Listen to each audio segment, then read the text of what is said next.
Okay, welcome back. We're still on chapter 3, extra practice sentences. And this is from the tale. It's not in your book, it's in my book. While you're writing this sentence down, I will read the story, okay? So your sentence is, did that dog wound itself badly while it hid from the ice and snow? So just listen to the story. Have you ever wondered what happens to winter birds during snowstorms? They hide and huddle the best they can to shield themselves from the freezing winds and cutting sleet. In Sheltering Wings, Harriet Louise Jerome imagines a small flock of sparrows and doves during one especially bitter winter's day. Apparently, the story was inspired by a real episode. Perhaps Jerome included herself in the tales as a girl watching from the window. What life lesson is in this tale is not only for the child, but also for us. Now, what you need to do after this lesson is go to the back of your book and find the short bio about who Harriet Louise Jerome is. Let me see what page it's on. Harriet Louise Jerome.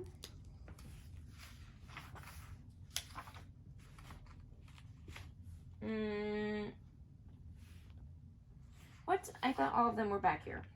Maybe not all of them.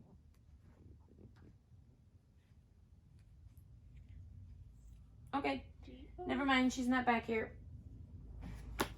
I'm going to read the poem. It was intensely cold. Heavy sleds creaked as they scraped over the jeweled sounding board of dry, unyielding snow.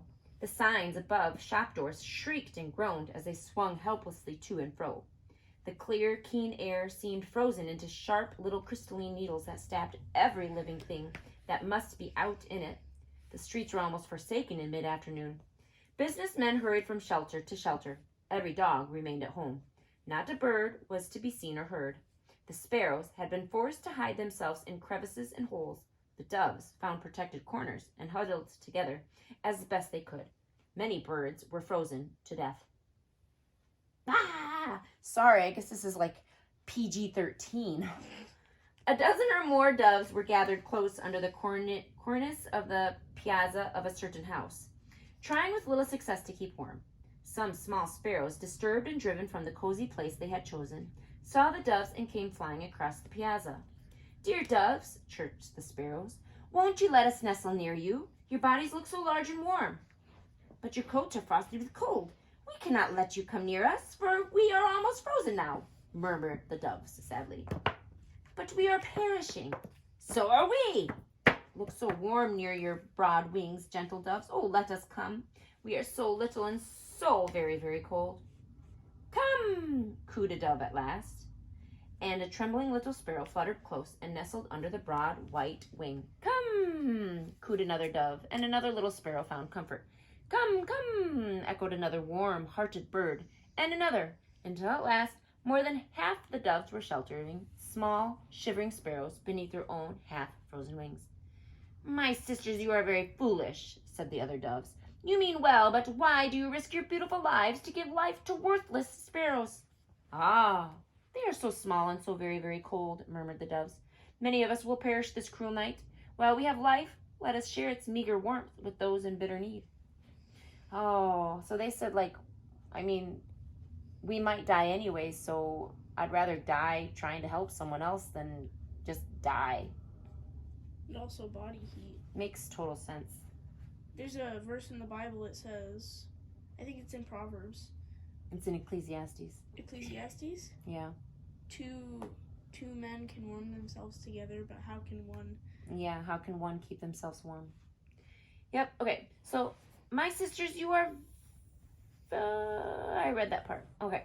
Colder and colder grew the day. The sun went down behind the clouds, suffused with soft and radiant beauty, but more fiercely and relentlessly swept the wind around the house where the doves and sparrows waited for death. An hour after sunset, a man came up to the house and strode across the piazza. As the door of the house closed heavily behind him, a little child watching from the window saw something jarred from the cornice fall heavily to the piazza floor. "Oh, Papa," she cried in surprise, a poor frozen dove has fallen on our porch." When he stepped out to pick up the fallen dove, the father saw the others under the cornice. They were no longer able to move or to utter a cry, so he brought them in and placed them in a room where they might slowly revive. Soon, more than half of the doves could coo gratefully and raise their stiffened wings. Then out from beneath the wing of each revived dove fluttered a living sparrow. "Look, Papa," cried the child. "Each dove that has come to life was holding a poor little sparrow close to her heart." They gently raised the wings of the doves that could not be revived. Not one had a sparrow beneath it. Colder and fiercer swept the wind without cutting a more piercing grew the frozen crystalline needles of air, but each dove that had sheltered a frosted sparrow beneath her own shivering wings lived to rejoice in the glowing, gladsome sunshine of the days to come. What a beautiful story. I love that. And that is from her book, Tell It Again Stories. I enjoyed that. Okay, so our question. Well, this sentence isn't even from that story. Anyways, I'll continue on. If you have not wrote your sentence down, write it down now, and we'll start analyzing it. So we're just going to analyze these. We're not going to, well, maybe we'll diagram a few. But, so analyze it. We first read it. I noticed that this is an interrogative sentence. I see a subordinate clause. I see a prepositional phrase. And I know it might be a little harder to find our subject because we have an interrogative question, but we'll work with it, okay? Are there any prepositional phrases? Yes. From the ice and snow. Here's a preposition. Oh, and here is a conjunction. So we have a compound object of preposition. That's what's going on here.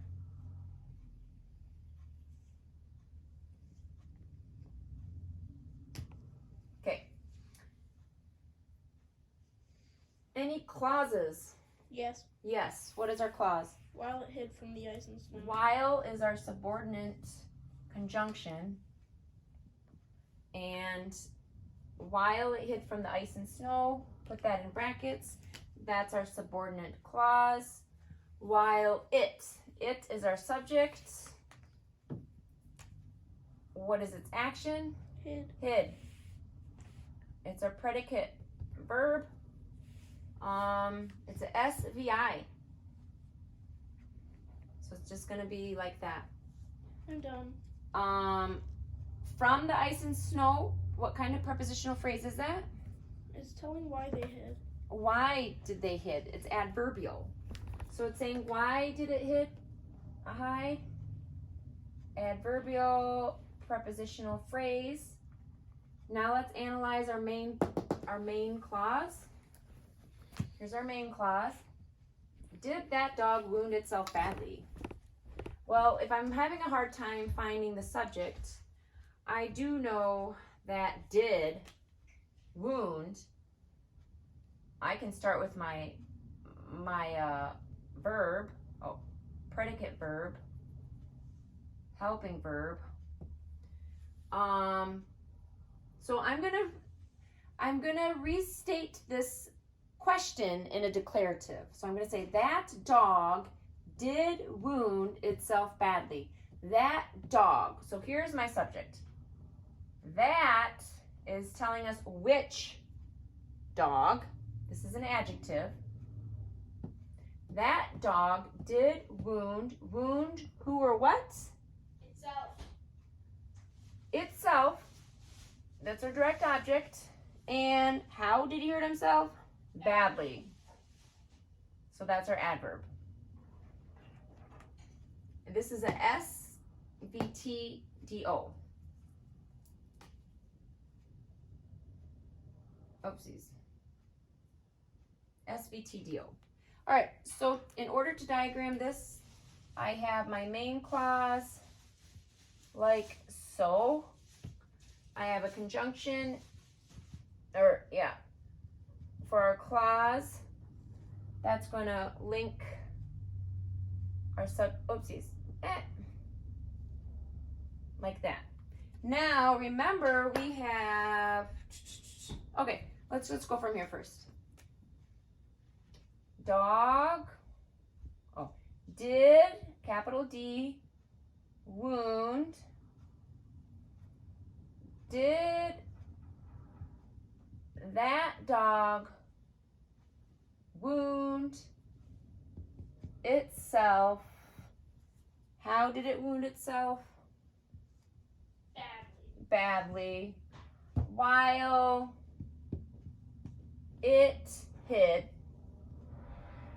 Now, we have a compound object of the preposition, so we are going to have to go, let's see, from, I think we have to go like this. From That's what I did. the ice and Mom, snow. the and is supposed to be on this side. Yeah, that's all right. All right, if you need more time looking at that, just pause the video. I'm going to move on to the next sentence. How much time has been gone by? I don't want to make too long a video. 11 minutes. 11 minutes. All right, maybe we'll do 2 more, but I'm going to pick the trickiest ones.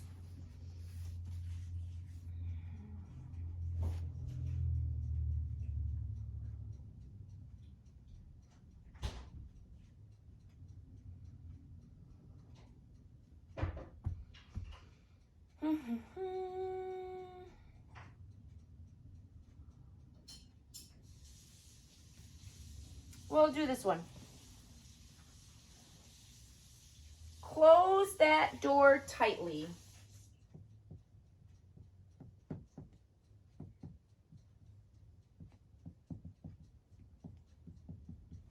Close that door tightly and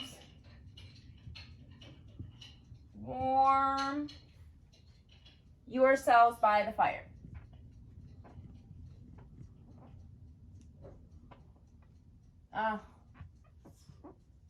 Sorry about this. I should have planned a little better for writing that sentence out.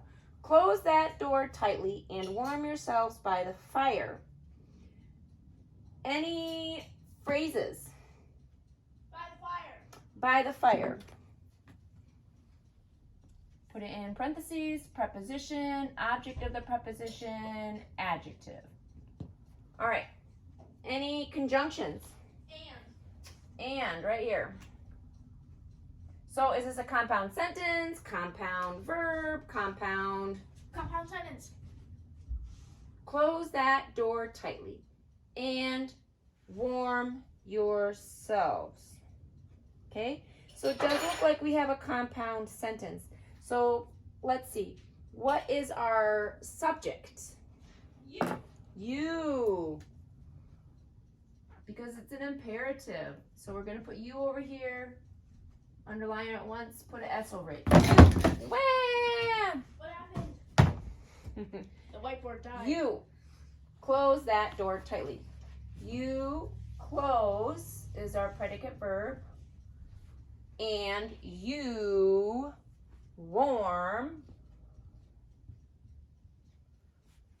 Close who or what? Door. Direct object. You and warm who or what? Yourselves.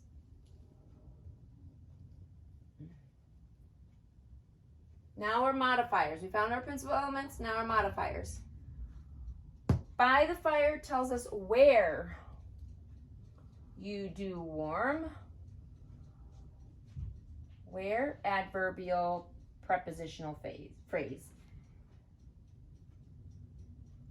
Tightly tells you how you are closing that door, right? Tightly, adverb. That, which door? That door, it's an adjective. And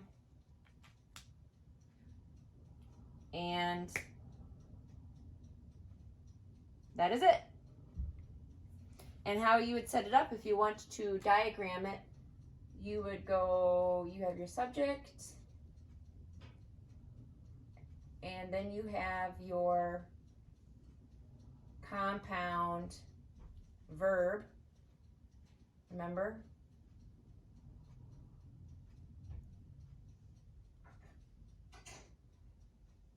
So you would have you close door and warm yourselves, okay?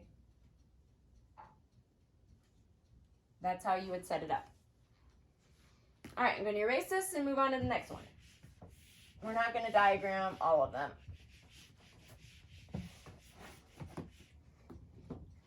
Next sentence, are those sparrows, sounds like we have an interrogative sentence. Are those sparrows whispering?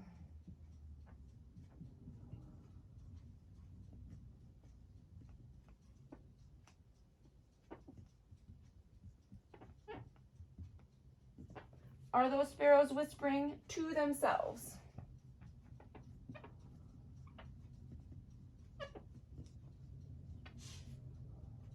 About the cold.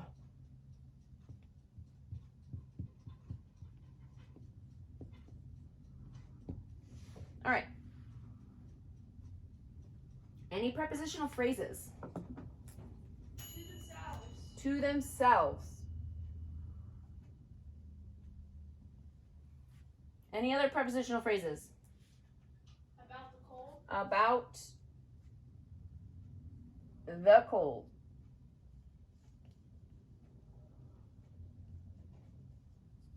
What is the sentence about? Sparrows. Sparrows. If you're having a hard time figuring out what the subject is with the interrogative, change it to a declarative. Those sparrows are whispering.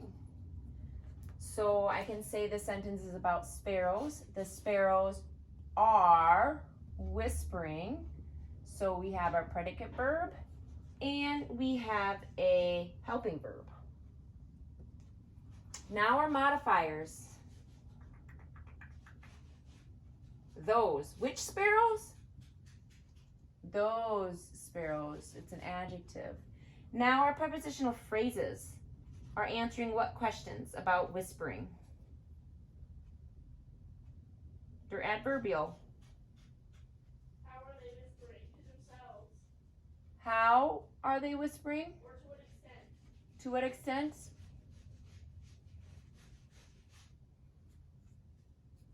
To what extent are they whispering? About the cold, yeah. Okay. All right, moving on to the next sentence. If you still need that sentence, pause it, look over it. You should be diagramming, you should be analyzing these with me. Don't just watch. Get your pen and paper out. I'm not doing this for me. I'm not doing it for Rogine. I'm doing it for you.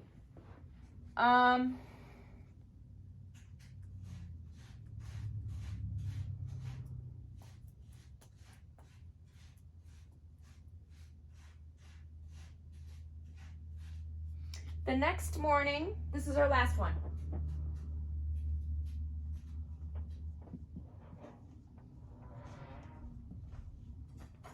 The next morning, comma, the child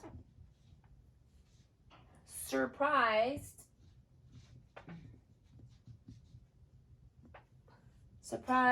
who or what? Herself. As, ding, ding, ding, ding, ding, ding, ding, she found the birds.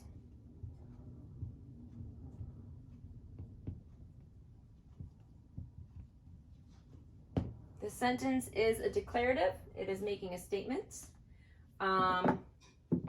Any prepositional phrases?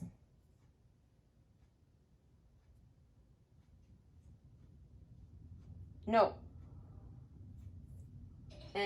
There is an adverbial phrase though. And it's saying answering when. And we didn't cover this, we covered this in the first chapter or the second chapter. The next morning. this is an adverbial phrase, okay? Adverbial phrase. I also see an adverbial clause here. As is there subordinate conjunction? When, while, where, as, since, if, although, was, whereas, unless, because. This clause is about she, and this clause tells us that she found, predicate verb, she found who or what? The birds. So this is our subordinate clause. The pattern is a SVTDO.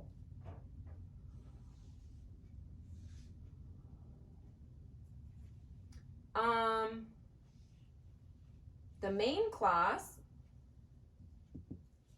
is the subject is about the child.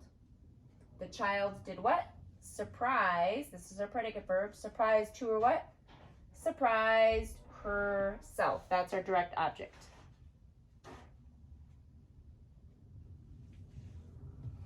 Now we have this adverbial clause, and it's telling us when they did surprise the next morning. Adverbial phrase. Remember that? ADVPHR. Adverbial phrase is telling us when. And you can probably tell because it's offset by a comma here. So it's a phrase. It's not a prepositional phrase. It's not a adverbial clause. It's a phrase. This is a phrase. How can you tell the difference between an adverbial phrase and an adverbial clause? Rosine, do you know? There's a conjunction in the clause. There is a conjunction in the clause. What else? So she says, hey, this signifies this is a clause. How do you know this is a phrase and not a clause? It's not a prepositional phrase because it doesn't start with a preposition. But it is answering when.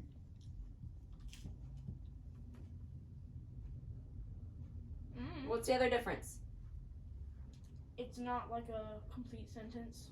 Yeah, it doesn't have, well, you're on the right line, but it doesn't have a subject and it doesn't have a verb. No subject and no predicate verb in our adverbial phrase. So keep that in mind, okay? We haven't revisited that for a while. Okay, so I said we weren't going to diagram anymore, but this one looks like it's fun. And everyone says, yeah! Okay. So this is a SVTDO. Another SVTDO. So I'm going to set my board up.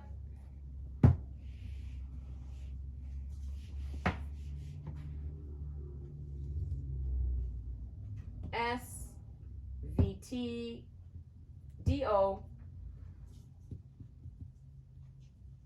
Here's my adverbial conjunction.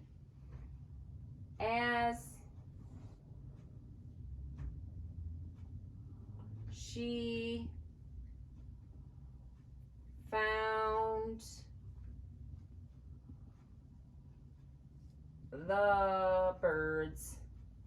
Okay, now I have to fill in this. The child surprised herself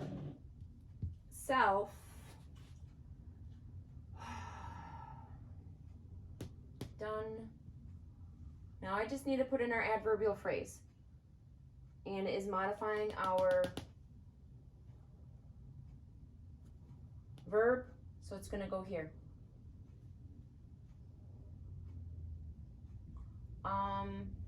I'm trying to remember how that was done. Let me look back because I think this is kept blank. So let's go see how this is done.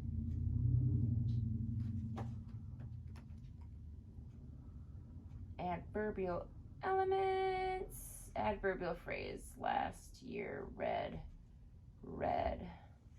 year, last. Oh, okay. So So this is what we're going to do. I was right. We leave this blank. This is going to be morning. I'm going to move this one over.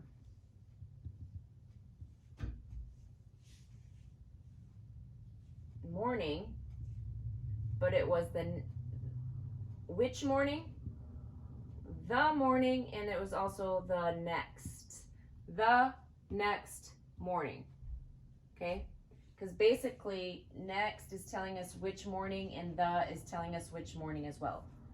But we don't go into that detail with inside the adverbial phrase.